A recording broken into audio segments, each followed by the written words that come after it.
What if you were to listen to an internationally acclaimed, multi-award-winning illusionist, and he had something far more to say than, "Watch this trick"? Rick Thomas is that performer, ready to go far beyond his magic and far beyond your imagination as he shares secrets regarding our dreams. Dreams that can become reality. The future belongs to those who believe in the strength of their dreams. Dreams pass into the reality of action. From the action stems the dream again. And this interdependence produces the highest form of living. Join Rick and his co-host, award-winning broadcaster Tammy Trujillo, for Nothing Happens Until You Dream. Indulge your mind and take a journey never to be forgotten. A journey connecting all of our dreams as we chase them together. Rick, we are back. We're going to be working in a moment. We're going to be talking about Chapter 32, The Power of the Mind.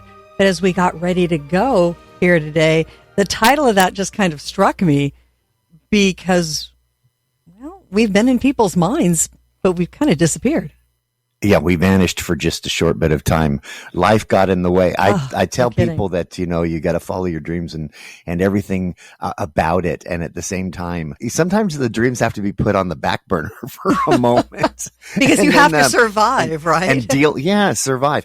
You know what? There is something that I've tried to preach and live by as well, is you want to follow your dreams. Mm-hmm. But you need to take care of family. You need to take care of your responsibilities as well. And your dreams may be plan A, mm-hmm. but you always should have a plan B, a plan C, and a plan D in case that plan A is being challenged, because you need to fall back on something and just make sure that all your responsibilities are met. And sometimes it needs to just be slightly put to the side, but don't stop. No. Don't continue to push on and never stop attempting to try to make your dreams a reality. Well, I think we've all had that kind of reality. What's that line? The best laid plans go amok, or something along those lines. Because you know exactly where you're going, you know what you're doing, you've got your plan, and then something just crashes in on you and you have to take a time out and deal with that. But we're back. But this became rather prophetic. You've got to tell the story. So I reopened the show in Branson this past week, and in Las Vegas, often you get unruly people watching mm-hmm. the show. They're loving the show, but they are slightly inebriated, and they can yell at you. And you know what? They're saying it in a positive way. They're just having a good time, right? Mm-hmm. I find it more in the Vegas atmosphere, very rarely in Branson. They don't, the liqueur is not flowing as it does in that part of the country. Understood. And I say that in a positive way, that, to each their own as far as enjoying the show. That's not the issue. Is what a gentleman just yelled out in the middle of the show. And I'm like, wow, I feel like I'm back in Las Vegas. But what he yelled was, "Rick, we want more podcast." Get out there and give us more podcasts. Wow. I said, what? And I didn't quite accept what he said. Yeah, it didn't click. The first go around, I said, "What are you saying?" He says, "Your podcast. You need more podcast. You stopped the podcast for a while.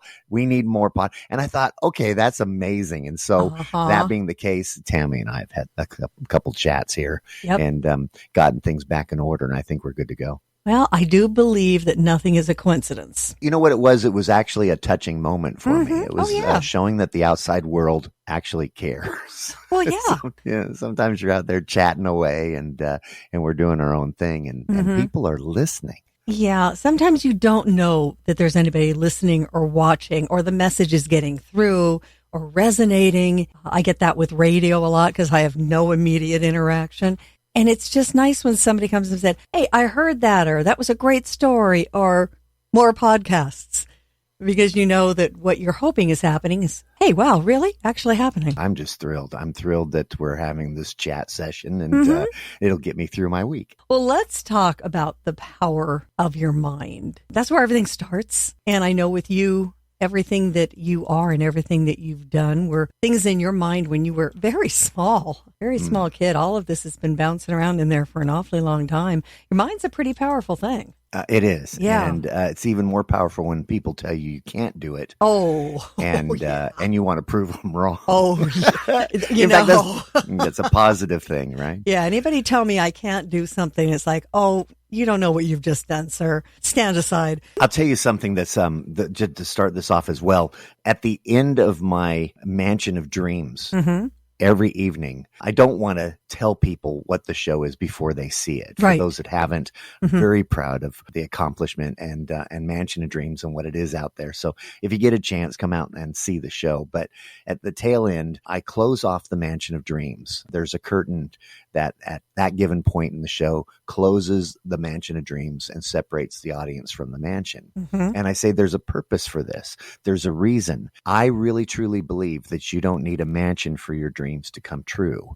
It starts with a wish, a want, a desire, and the willingness to work for it. So no Mansion of Dreams. It's gone. We don't need it. No special effects. And what you're about to see, I believe you'll remember the rest of your life. And that's the beginning of the end of the show. And I share that specifically because as far as people thinking they need everything in line for their dreams to come true, the stars need to be in line. They have to have enough money in the bank. They have to have this. They have to have that. I can tell you now that you will never, ever be ready for anything. And it doesn't have to just be following your dreams. This could be people waiting to get married, people waiting for a child, whatever it is in your life, you're never going to be ready. No, there's no such thing. So you go for it. You go for it without fear. You go for it the best you can. And I fear, I'm worried all the time. I hope that I don't fail. But I still, I just go for it. You said the word fail. It's that fear of failure quite often that stymies you from making that leap. I talk with students about that. And it's like, okay, only two things happen if you try. Really. One, you fail. Okay. So now you learn and you pick back up and you restart better than before. Or, and this is the preferred one, you succeed. So with one, you're no worse off than you are right now, probably. You're pretty much back to square one. Or you're way over there where you really wanted to be. It's not like you're going to end up, falling off the edge of the earth and your life is done. So you're either where you are right now, no harm, no foul, essentially, or you're where you want to be. But nothing happens if you don't try. Yeah. Nothing. Well, bravo for that. And the power of the mind, talking about that as far as the chapter goes, because, I have a saying also in the show. It says, nothing happens until you dream. Yeah. And name of the podcast. and that's the podcast statement. But if you don't act upon those dreams, then they actually don't mean nothing, or do they? And this is part of the power of the mind. I can tell you that you do need to act upon your dreams. You do need to act upon what your wishes, wants, and desires are. But today is about the power of the mind. And in spite of you being lazy and or not putting everything into doing it, the positive attitude is going to be positive in your life. And that's what I'm going to share today. Well, I know we need to go back in time to when you were a little kid. And all of this started to materialize. You had a belief, and I think a lot of little kids have this belief, but they very quickly find out, nope. Well, first of all, I just want to tell you up front that the whole show is about following your dreams, and Mansion and Dreams is a framework that represents our life. I designed the Mansion of Dreams as though it was our actual life, and it represents our successes, our failures, and everything in between. And when the mansion is destroyed, that is an example of how in life we have to turn around and pick up the pieces. So that in itself, what I'm really excited about today is we've come full circle. Today is truly about how important the Mansion of Dreams is, that story, and how important believing your thought process and where that takes us. So I tell the audience throughout the show, your dreams are important to you. They're speaking to you. You should follow those dreams and just constantly go in that direction. But yes, as a little boy, I dreamed that I could fly. Now, what's great about the world of magic, I truly, truly believe the greatest thing, if that's the right way to say that word, that a magician can present is to float or to fly. Right. It is Yes. the greatest. It is the greatest magical effect you can do. There are some amazing, beautiful things in magic that are aha moments. Mm-hmm. But when you float or fly, that is above and beyond amazing. You know, that's where people invented how to fly in airplanes Mm-hmm. and helicopters, and Mm-hmm. and the people had a dream to fly, and for that reason, look what they've created. Oh, no But kidding. the fascinating part about it is the reason why it is so amazing is because I believe that everybody at some given point in their life wished they could also float or fly. Oh, yeah. One of the first things you see as a little kid when you're outdoors, you see the birds and you see what they can do. And it's like, oh my gosh, how did they do that? Why can't I do that? And like a lot of kids like you and like my husband gave it a shot off the roof. Really? Yeah, He tried to. did. He did. Didn't work. So in my dreams, I had a vivid childhood. I had the capability of dreaming one night before and the next night dream the same dream. I Oh, could put wow. myself into that dream.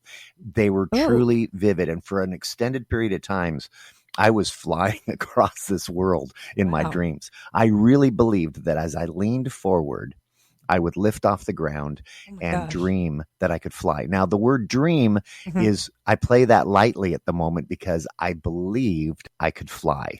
I had a hard time telling the difference between the reality and the fantasy.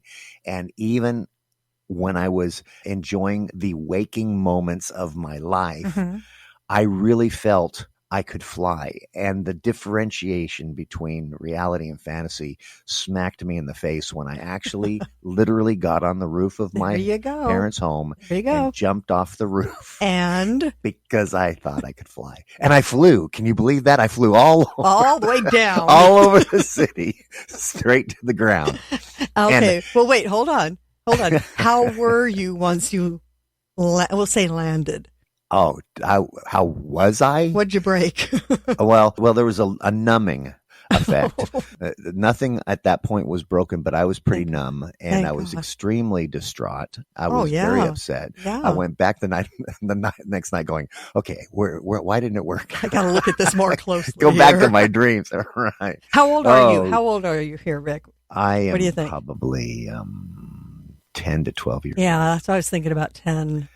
Yeah. Yeah. It was, dear. again, that's that fascinating time in your life. When I was starting my magical career, I started when I was about 7 or 8 years old. Mhm. And there were often a lot of friends of mine who also attempted magic. That's a time in our lives that we truly, fantasy it's fabulous. The world around us, the things that we believe, that we Mhm. enjoy as a child, that we lose when we become Unfortunately. adults. Right. Wish we didn't. It saddens. Yeah, it saddens Yeah. me, right? I'm right in the middle of my production. I always tell people, I said, I never wanted to grow up.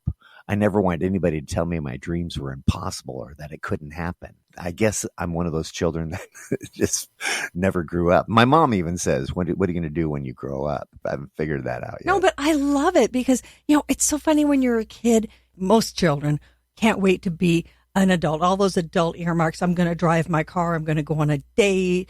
All these hallmarks that shove us toward adulthood. My mom used to say the same thing. She said, Tammy, you're going to be an adult a long time. Slow down and be a kid. Oh, that's fabulous. Yeah. And of course I didn't listen because it's like, no, adults are cool because you get to do this and you make decisions. And boy, when you get to be an adult and you pay your first electric bill, you're kind of like, this is terrible. I'm writing a check for something I can't even hold in my hand. This is adulthood. Yeah. I'm going back. I saw a short video recently. A mother had taken her 2 daughters out to grocery shopping, and she said, here's the cart, you shop. Today it's on you. And these are teenage girls. And again, reality hit them in the face when they went up to the counter and realized they couldn't afford what they put in their basket. And the one girl said, really basic, straightforward, hits home. Wow, I don't want to be an adult. Oh, I second that emotion. I think about this with my students, when they start their complaining. I'm thinking, okay, you don't pay the rent, you don't pay the utilities, you don't pay the groceries. All you got to do is worry about your part-time job that isn't super strenuous. And I don't mean to knock it. It's a big deal when No, you're that age, no. please. And it's important because it's going to make them who they are as life goes on, right? But still, in the larger picture, you got to do your homework. You got your part-time job, and you're worried about, your boyfriend, girlfriend, significant other, because you guys had a little tiff. And I'm thinking, let's just trade for one day. I'll worry about all that stuff. Here's my list. Yeah, so I haven't grown up either. I still have my toys, and I play, and Yes, you do. I do.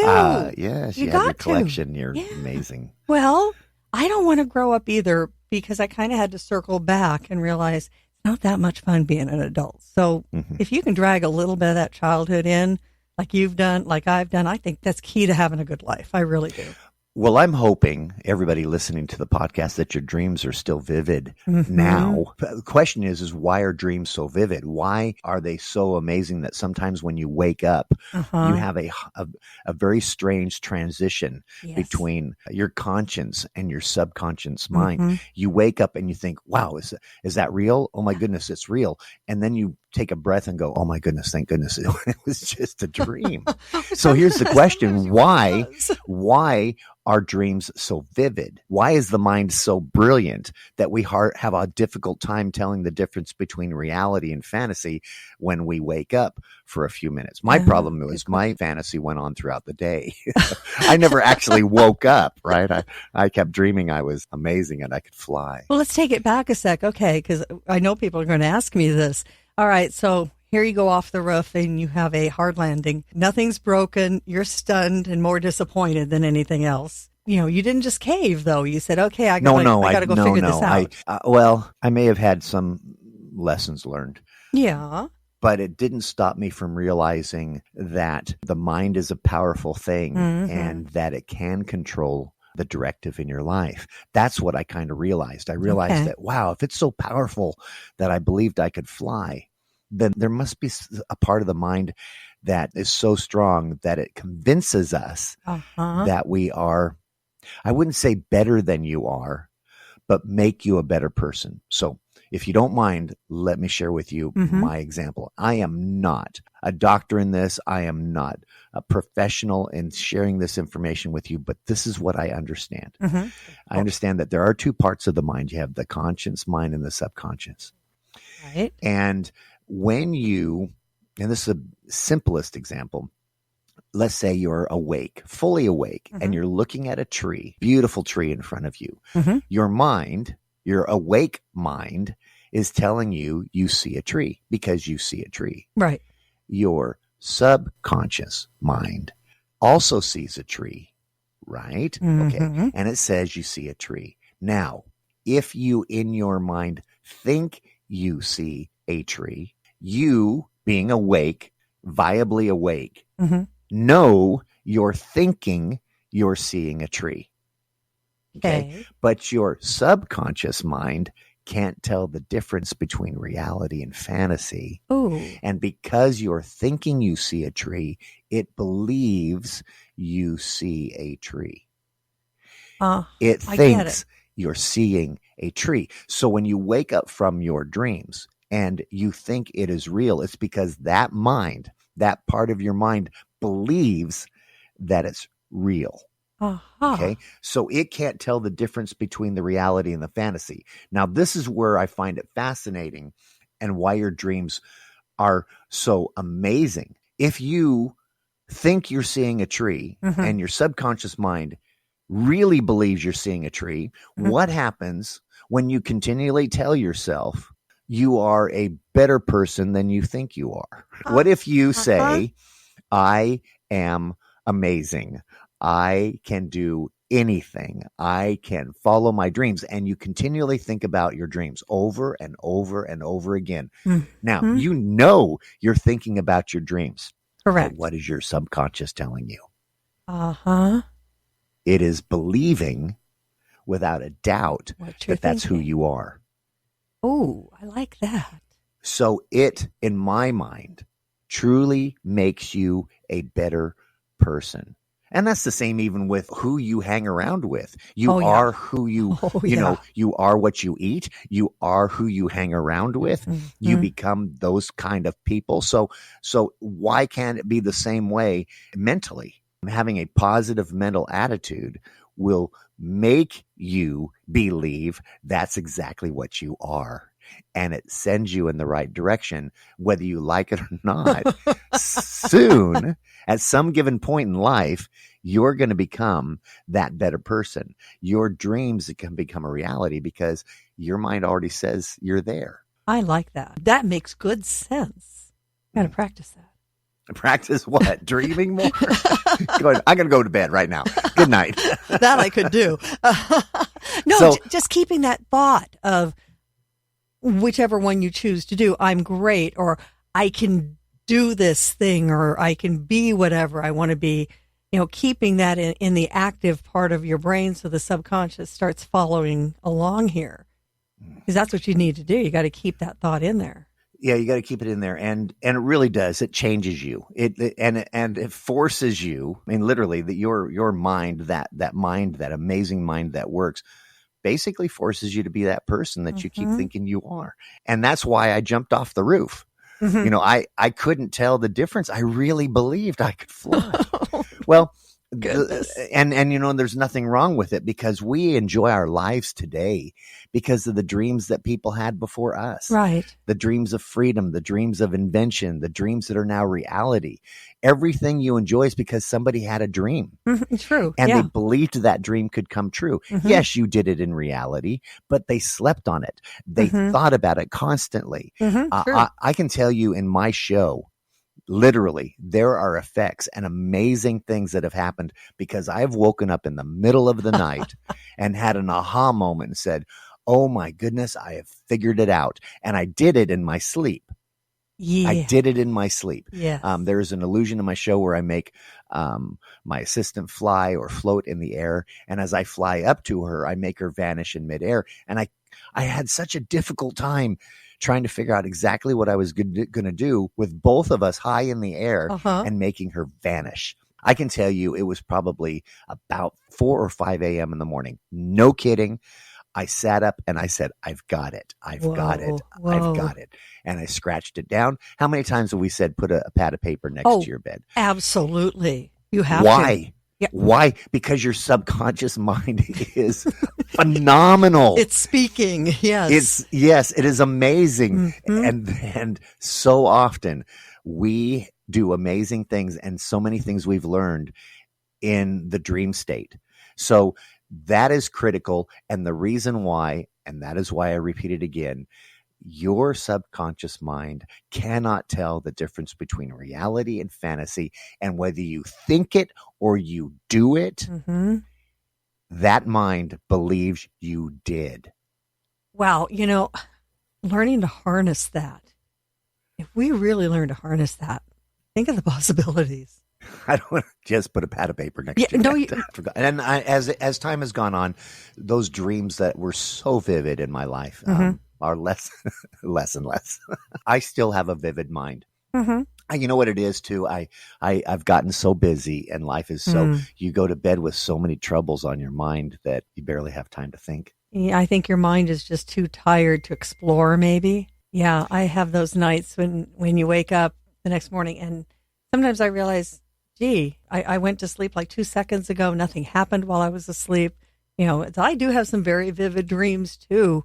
And mine involve people who aren't here anymore. And I'll have conversations with them. Oh, yeah. I'll have conversations with them. And I love it because I'll wake up feeling like I actually just got the treat of them being back for a couple hours. And that feeling, it doesn't last too long. It's just like, oh my God, they were really here, and I got more time with them. And so when those nights when I don't have any dreams at all, and you're right, I think as we get older, less come. I'm disappointed because that's the only time I can be with those people any longer because they're not here.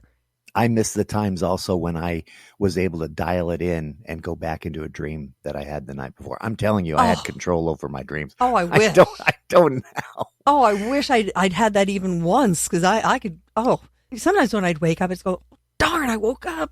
And now I'm not talking to that person anymore. Oh, I wish you could dial back in. That'd be cool. Well, sharing your thoughts about people that have passed on Mm-hmm. and or those that are no longer in your life and they revisit in your dreams. Mm-hmm.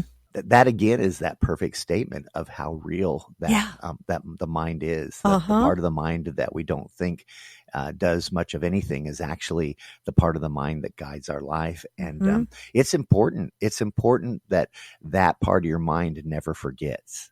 Right. And it never forgets. I know we forget. I know our state of mind can wane. It can challenge us. And as we age, life can get in the way. But there's just an amazing part of your memories. There's a part of that dream state. And we wish we could harness it more. I don't know what the percentages or numbers are, but we've always said, I've heard that we actually use 10 to 15% of our brain. Heard that too.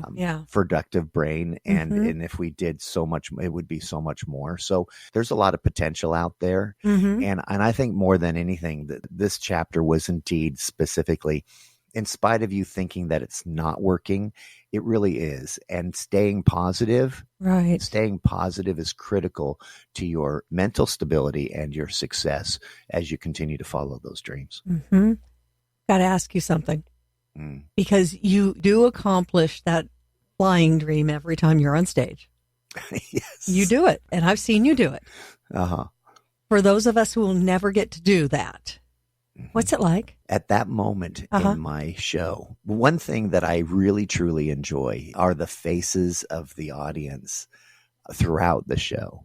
They don't get to see everybody's looking at me, but I'm looking back at everybody else. I see everyone's face.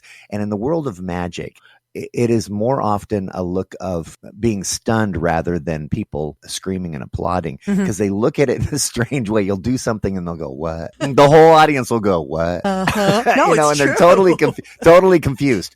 However, when I float or fly up into the air, I go from the ground to right up to the top of the proscenium. In this particular theater we're in, it's like 25 feet, something like that, within an instant, within a second, right? Fast. And every single person in the audience at the same time, of course, all their heads rise as I fly in the air, but every person's mouth drops. I have to hold it back and not laugh in a positive way. You've got to understand what I see. When I see every person's mouth at the same time open and their head rise, it is an astonishing moment for me. But at the same time, it's extremely entertaining. It is such a moment because you know that everybody's going, "Oh my goodness, how I wish I could do that." Oh, no kidding. And so I'm very lucky in that respect, but it is a blast. It is a fun moment to see. And that's what I see. And it is everybody going, "What?" Now we know what you're thinking when we watch you do it. But is it still a kick for you? Because you know how you do it. Okay. You know it's coming. You know right when it's going to happen in the show. I know you cause it to happen at that moment. Is it still a kick? That's why it's a kick. Because I know it's about to happen. Okay. And I know what's going to go through everybody's mind. It's going to be This 10-year-old kid gets his wish every night when he's on stage. Come on, Rick, that's cool. And you know what? I'll go out after the performance and I'll ask people, "So what'd you like in the show?" Usually little children, I always say, "So what was your favorite part?" And so often they'll say, "Oh, when you flew in the air." Yeah. But every so often, it will be so funny. Child will say, "The dog." Oh, well, I liked the dog. Well, yeah. And you would say the same thing, of Tammy. Course. Yes, of the course. animals. I'd like the animals. Of course. In Vegas, it was always, "Let me see one of your tigers." Let me see one of the yes. tigers. So those are fun moments as well. It's like, "I just flew in the air and you like the dog? What are you talking about?" But I can explain that. I can explain that because the animals are something that we can comprehend better. Because we're familiar to those. The other thing, I think a lot of people are still trying to figure out, did he really do that? Yes. Did he really go that high? Because 25 feet in the air, so we got to equate that. What is 25 feet in the air? Because most of us haven't done that. That's like 4 6-foot guys standing on top of each other. So that'll give you a visualization of how high that is. frankly, that would scare the holy crap out of me. Well, yeah. Is that the highest you've If gone? you ask me if I look down, Okay. the answer is rarely. I look straight out at the audience. Yeah. I literally, I fly up in the air and I look out over the audience and there's a massive grin on my face. I can see how much they're enjoying the moment. Oh, yeah. Yeah. And as I fly back down to the ground and step forward, it is a very special moment. In fact, that is the effect I present at the tail end of the Mansion of Dreams when I say, you don't need a mansion for your dreams to come true. So no mansion, no special effects. So when that curtain finally opens back up again, the entire mansion is gone. There are no sets. There's no scene. There's nothing. It's pure emptiness, complete emptiness, just a blank, empty stage. And that's why it's probably so effective is because I tell people, you don't need a mansion for your dreams to come true. It is a wish, a want, a desire, and the willingness to work for it. And then I fly. It's like, boom. Okay. Now, this is something, again, since 10-year-old Rick made his first flying debut of sorts. How did Tara feel about flying the first time? Because she flies in the show. Goodness. Do you remember I would say that apprehension. I bet. It is, they have to believe in me. They have to trust. Yes. They have to trust in me. Uh-huh. Literally, she has to know that what I have created and how I ask her to float in the air, she has to believe as well. She has to know that she's in good hands. Right. What an experience the first time for her, because she's not a magician. She's an incredibly fantastic, beautiful dancer, and joins your show before you two started to date and marry. And all of a sudden you're saying, okay, well, I need you to fly up here in the air. Yes. Woo, I can only imagine that first time. I'm going to admit that we all have our comfort zone, and that I can handle. But if you asked me to jump out of an airplane, I'd say no. No. So there are certain things that each of us can do, and I applaud everybody's dreams and what they want to do in their life and the things they choose to do. I'll stick to being a little closer to the ground. Oh, I think so. And let those who really want to fly jump out of an airplane. Wow. And, for a few seconds, they are flying. Yes. I'll tell you something else that I have experienced that I truly loved. And if you ever get a chance, I believe that, yes, you can jump out of an airplane and you can fall towards the ground. And for a few seconds, you can believe that you're floating in the air. Yeah. But the greatest place you can experience floating in space is scuba diving.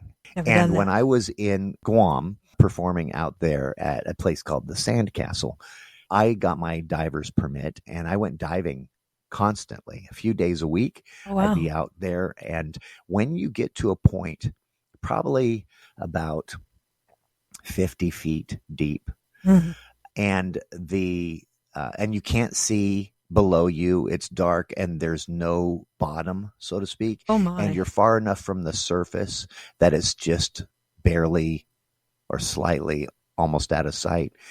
And you hover. Oof. And you stop in inner space and you just float. To me, that is one of the most amazing experiences I've also had in my life. And that is very close to what it is to float or to fly. Ooh. Because you're completely enclosed. It's a comfort zone. You're in your wetsuit, you're warm, you're cozy, and you're in this space where there's just nothing around you and you are flying. Oh, I think I'd be so terrified.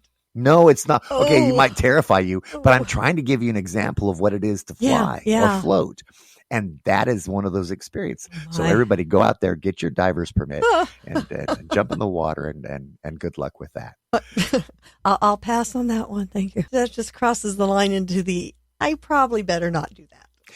Well, there's little fishies down there that you have to worry about. I know there's, I've met a few shark in my life and things like that. But as far as experiencing, Yeah. I just tried to give people an example. It'd be You're cool. you're not going to experience it jumping off a roof. No, it's no. too close to the ground. Yeah, You're there gonna you go. Slightly experience it jumping out of an airplane for about 30 seconds, right? Yeah. And if you really want to experience it, you can either go into outer space and fly around as the astronauts do, because that's truly floating or flying. Yeah. And there's only a handful of people who've had that opportunity. Right. Or jump in the water, go down about 50 or 60 feet and hover. And there you go. Now you're floating. I'm going to take you at your word for that because I can't see myself doing it. It's a little too much. Well, one of the things we should talk about, when we talk about doing things that are a little scary, we got to talk about the economy, because boy, in the time we haven't worked on our podcast, things have changed dramatically. Yes, they have. In fact, that was a part of the point of bringing up these two daughters and their mother in the grocery store. Yeah. I'm not going to be an adult. I'm not doing this. It's harder than ever to be an adult. My goodness. Yeah, you go to the grocery store and you're in for a very unpleasant shock. And you go to the gas station. I don't know what is gas in Missouri right now, Branson? It's actually about $3.19 or $3.20. No. Slightly higher in California. Slightly. I just paid $5.37. Okay, Yep. Here's what I don't understand about fuel in California. The fuel is brought in off the West Coast, right? And then you get it before we do. And then it has to be trucked all the way across the United States. And our fuel is slightly less than yours. Nearly and I'm not quite sure. There's an economic problem there. I'm not quite sure how that all works. But well, I do know that here in California, from the last time I did a story on it, we pay something like 60 cents a gallon in taxes.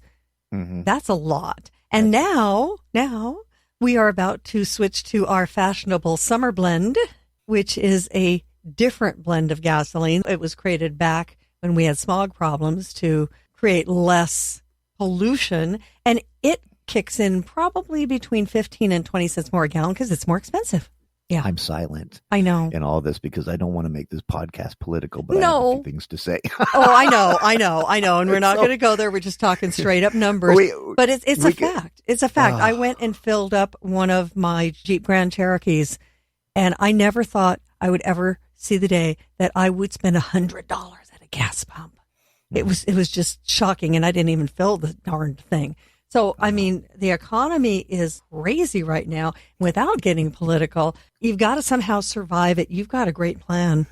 A great plan. You do have a great plan. I do. Don't you?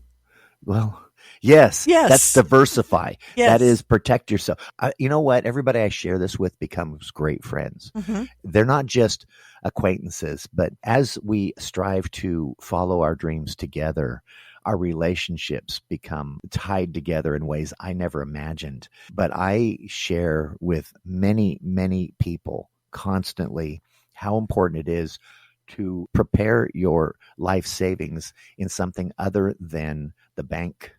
Yeah. Even Bitcoin currency. I can honestly tell you I have a few dollars in that. I understand because diversity is important, whether people want to believe that's real or not. I can tell you something that is real. In fact, I can tell you something that is only real, and that is precious metals, gold and silver. And if you don't have any of that in your life, you have got to, and I know it's so tough to take your hard-earned dollars and turn it into a gold coin or some silver. Buy yourself 10 ounces of silver, a silver 10-ounce bar or something like that. It's a bit of money, but I think a 10-ounce bar of silver is around $300 right now. And the amazing part about it is when you take your money, which we call a fiat currency, which means it's not real, so to speak. It's like monopoly money. Your money is only worth what the government tells you it's worth. And right now it's worth about 3 cents on the dollar. Eesh. It's nothing. If you take that money and you buy silver or gold, when you take that fiat currency and buy it, you have just bought real money. You have just bought something that is tangible, that is actually worth what you just spent the money on. So you're taking money that doesn't really have much of a worth and buying something of great worth. And now you have real, tangible assets, real precious metals, gold, silver. It is what the entire world rotates around. You may not see it. You may not know it. And I'll tell you flat out right now, you know as well as I do how challenging the banks are right now, what they are going through. You think that the problems of one or two banks going down is our issue? No, we have banks that are really worried. Do you know what they're doing? They are buying gold in droves. They are backing up what they have with real tangible metal, and I don't know why. I can't tell you why gold and silver and other precious metals, platinum, whatever it may be, that people have embraced, and that is what we believe is real money. But we have throughout all time. It is the only thing that has stood the test of time, and for that reason, we put worth on it. And the worth that we put on it is unchanging. Sure, you may think that gold fluctuates in price and silver fluctuates in price. It only fluctuates because our dollar fluctuates. It always holds its value. And if you want me to share with you and help you wrap your head around it and why it's assisted and helped my family, then I would love to chat. Well, you really will get to talk to Rick about this, and it's really easy. You just go to mansionofdreams.net/wealth, little form to fill in, and you're going to get a phone call. And there is a video. I'm just typed it in myself just for fun. Wow, that is amazing. Okay, so it says Beyond the Magic. Okay, and there's a form on the right side. It gives your first name, your last name, your mobile number, your email address. You put what you want. If you want me to just email, I'll do so. And it says Beyond the Magic, and there's a video that you can watch, 3-minute video, sharing with you why. And right underneath it, I'm going to tell you now, and those people who are listening to this podcast now, you need to jump online and check it out. My favorite quote from the great Harry Houdini is, "My brain is the key that sets me free." Again, his quote was, "My brain is the key that sets me free." How apropos, right? Perfect. And us talking about our mind and how strong it is. He had an extremely vivid imagination and a strong mind and became amazing in what he did. But he realized how strong the mind was. And I would just love to share some information in that respect. Easy enough. Again, mansionofdreams.net/wealth. Thank you, Rick. You're awesome. Back at you.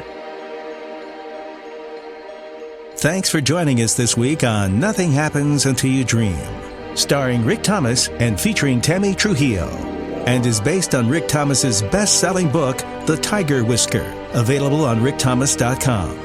We hope you enjoyed this episode. We'd love for you to subscribe and leave us a review wherever you get your podcasts. And check us out on Patreon for exclusive members-only content. Stay up to date with Rick and Tammy at nothinghappensUntilYouDream.com.